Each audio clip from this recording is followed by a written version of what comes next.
Já, nú voru hér komnar rásir sem að hleypa í gegnum sig annarkvort bara örlitlu bandi, bara einn tvín í gegn, eða það hleypti í gegnum sig öllu nema þessu bandi. Þessi hleypir í gegn bandinu, já, þetta er bandpass, og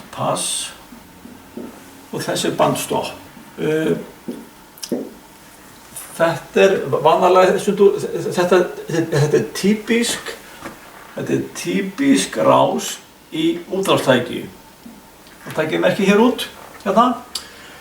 Þegar það er lágtíðni, þá fer hún hér til jarðar.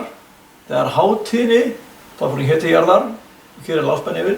En þegar þessi vinna verður jafn stór í eigintíðninni, þá er hámarksspenna hérna yfir, sem væri þá hérna. Já, það er að segja til að finna eigintíðnina, þetta heitir F-resonans, það er eigintíðni, 1 á móti 2 sinnum pi, sinnum rótin af Henry-jónum hérna, sinnum þéttinum hér, 1 sinnum sé. Og hér er þetta sett inn í þetta og þá mót 4093 rið. Það er þessi rás í eigintíðni, það fyrir straumur hér á milli, fram og aftur og já, það er það sem gerist. Hún fyrir að sveifla svona fram og aftur og viðnámið það er hámarks viðnámiðinni. Og þá mælum við að hámarksspennu hérna yfir, hérna, við eigintíðnina. Þessi rás getur líka verið svona, þetta er sama hérna rásinn, bandpassrás. Og þið séu hvernig þetta virkar, lágtíðni, hún stoppar í þéttinum, hátíðni stoppar í spólunni, þegar það er í miðjunni jafnt, þá fer hún í gegn, eins og hér. Ok?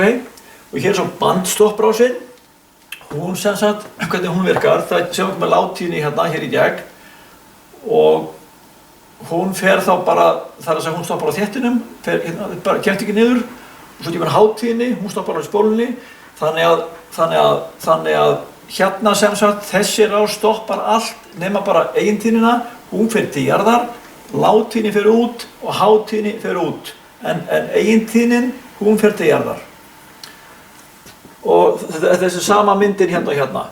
Hérna sem kemur lágtíðni fyrir auðvitað gegnum spóluna út, hátíðni auðvitað gegnum þéttinu út, eigintíðnin, hámarksviðnám hérna og lítið út. Bandstoppfilter. Og hérna mældi ég sem þrjár tíðnir, 4000, þess að eigintíðnin og svo helmingurinn af henni hérna, 2040 og tvöfalt meira 8200 og þá sjáum við eigintíðnin að fæ 0,7 volt hérna út. En við læritíðni 4,6 og hæritíðnina 4, já bara sama, eiginlega bara full spenna út, en hún getur hérna við eigintíðnina. Og hérna mældi ég líka þrjár spennur, sömu tíðnir, eigintíðnina 4093 rið og svo helmingi minna 2000 og eitthvað og tvöfalt 8200.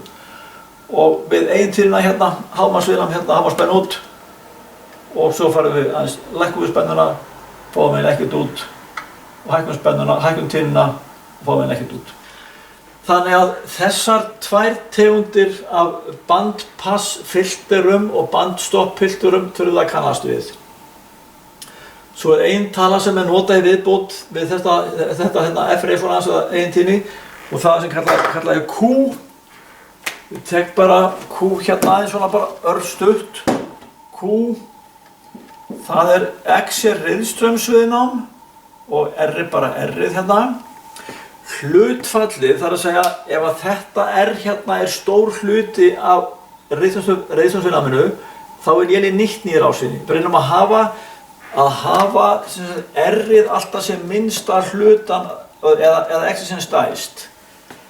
Ef að R-ið er margast stærra en X-ið, þá erum við svona flata kurvu hérna, bara rétt ná við hérna eitthvað upp. En ef Q-ið er gott, ef R-ið er lítill hluti af heildarviðnáminu, þá fáið þið miklu betra signal út. Þannig að þetta hérna sem hæst.